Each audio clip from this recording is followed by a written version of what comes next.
ओम श्री गुरुवे नमः। ओम शांति ही शांति ही शांति ही। प्रणाम भगवान।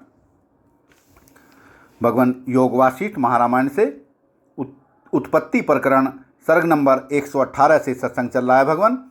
और इस प्रकरण में स्वामी जी ने ज्ञान की 7 भूमिकाओं का विशद विवेचन किया है। तो ज्ञान की तीसरी जो भूमिका है तनुमानसा से सत्संग लेते हैं भगवान। स्वामी जी किस तरह से मंत्र के माध्यम से बताते हैं। विचारणा शुभेच्छा अभ्यामी इंद्रियार्थेषु सशक्तता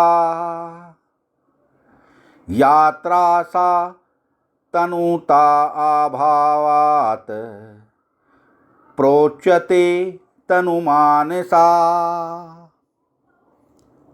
अर्थात उपर्युक्त शुभेच्छा और विचारणा के द्वारा इंद्रियों के विषय भोगों में आसक्ति का अभाव होना और अनासक्त हो संसार में विचरना, यह तनुमानसा है। इसमें मन शुद्ध होकर सूक्ष्मता को प्राप्त हो जाता है, इसलिए इसे तनुमानसा कहते हैं। विस्तृत व्याख्या दी है भगवान। अभिप्राय यह है कि उपर्युक्त कामना, आसक्ति और ममता के अभाव से सत्पुरुषों के संग और सत्य शास्त्रों के अभ्यास से तथा विवेक वैराग्यपूर्वक निधि ध्यान के साधन से साधक की बुद्धि तीक्ष्ण हो जाती है तथा उसका मन शुद्ध, निर्मल, सूक्ष्म और एकाग्र हो जाता है, जिससे उसे सूक्ष्म अति सूक्ष्म परमात्म तत्व को ग्रहण करने की योग्यता अनायास ही प्राप्त हो जाती है। इसी को तनुमानसा भूमिका कहा गया है। इस तीसरी भूमिका में स्थित साधक के अंतःकरण में संपूर्ण अवगुणों का अभाव होकर स्वाभाविक ही अहिंसा, सत्य, अस्तेय, ब्रह्मचर्य, अपरिग्रह, अनसूया अर्थात दोष दृष्टि का अभाव, अमानिता, निष्कपटता, पवित्रता, संतोष, शम, दम, समाधान, तेज, क्षमा, दया, धैर्य, अद्रोह, निर्भयता, निरहंकारता, शांति, क्षमता आदि सद्गुणों का आविर्भाव हो जाता है।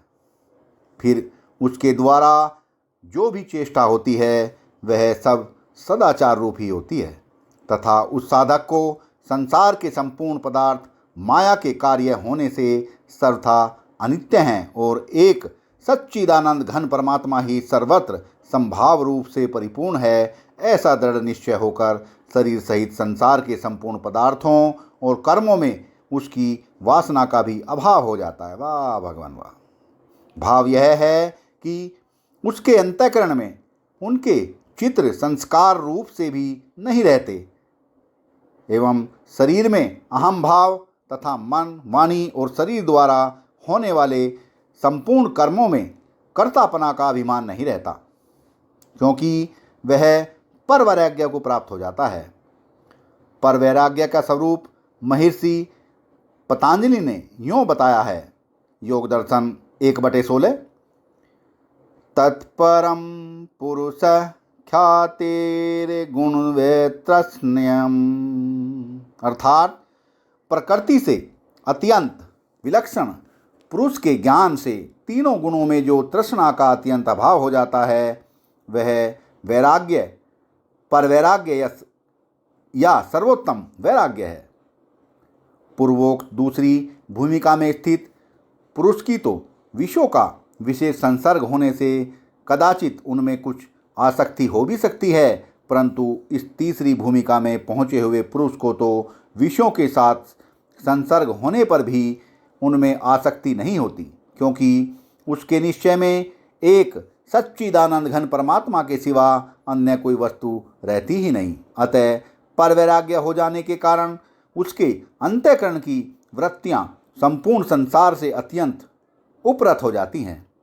यदि किसी काल में कोई स्फुरणा हो भी जाती है तो भी उसके संस्कार नहीं जमते, क्योंकि उसकी एक सच्चिदानंद घन परमात्मा के स्वरूप में ही निरंतर गाढ़ स्थिति बनी रहती है, जिसके कारण उसे कभी कभी तो शरीर और संसार का विस्मरण होकर समाधि सी हो जाती है। ये सब लक्षण परमात्मा की प्राप्ति के अत्यंत निकट पहुंच जाने पर होते हैं। सच्चिदानंद घन परब्रह्म परमात्मा का चिंतन करते करते उस परमात्मा में तन्मय हो जाना तथा अत्यंत वैराग्य और उपरति के कारण परमात्मा के ध्यान में ही नित्य स्थित रहने से मन का विशुद्ध होकर सूक्ष्म हो जाना ही तनुमानसा नाम की तीसरी भूमिका है। अतः इसे निधिध्यासन भूमिका भी कह सकते हैं। ये तीनों भूमिकाएं साधन रूपा हैं। इनमें संसार से कुछ संबंध रहता है, अतः यहाँ तक साधक की जागृत अवस्था मानी गई है। सत्संग को विराम देते हैं भगवान। प्रणाम भगवान।